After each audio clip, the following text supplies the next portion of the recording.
अमेरिकी मीडिया नरेंद्र मोदी का खूब जायजा ले रहा है। भारत ये चाहता था कि डोनाल्ड ट्रंप और अमेरिका उनके साथ ट्रेड बढ़ाएं, लेकिन ऐसे में भारत को दो बड़े झटके मिले हैं। पाकिस्तान ने भारत के 6 त्यारे मार गिराए हैं और नरेंद्र मोदी ने डोनाल्ड ट्रंप के लिए तमाम किस्म के टैरिफ गिरा दिए, लेकिन फिर भी एप्पल आईफोन की भारत में प्रोडक्शन की डील नहीं मिल सकी। इसी पर अमेरिकी मीडिया नरेंद्र मोदी का खूब जायजा ले रहा है। फॉक्स न्यूज पर नरेंद्र मोदी का मजाक उड़ाते हुए कहा गया कि पाकिस्तान और भारत की इस जंग में गिरने की दो खबरें सामने आई। सबसे पहले भारत के जहाज गिरने की खबर सामने आई और फिर डोनाल्ड ट्रंप ने बताया कि भारत में नरेंद्र मोदी जबान निकाले एप्पल आईफोन की प्रोडक्शन के लिए हर किस्म का टैरिफ अमेरिका के लिए खत्म करना चाहता है, लेकिन हम नहीं चाहते कि एप्पल आईफोन की प्रोडक्शन भारत में हो। लिहाजा नरेंद्र मोदी का ये ख्वाब भी चकनाचूर हो गया है। ऐसे में नरेंद्र मोदी एप्पल आईफोन के लिए जीरो टैरिफ प्रोडक्शन की ऑफर देकर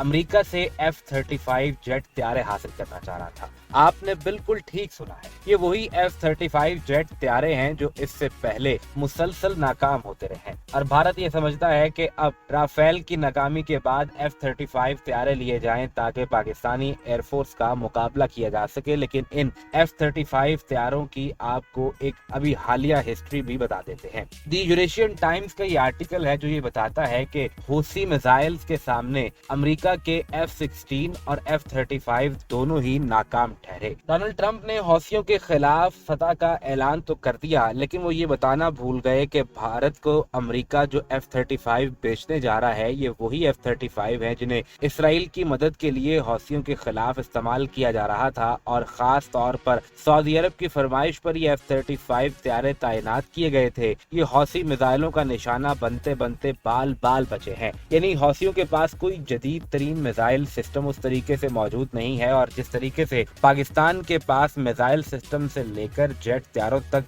चीनी टेक्नोलॉजी की जदीद तरीन शक्ल मौजूद है, हौसियों के पास वो मौजूद नहीं। इसके बावजूद F-35 त्यारों को बहुत स्ट्रगल करना पड़ी, मेहनत करना पड़ी अपने आप को बचाने के लिए। अब अगर भारत ये त्यारे हासिल कर भी लेगा तो फायदा कुछ नहीं होने वाला।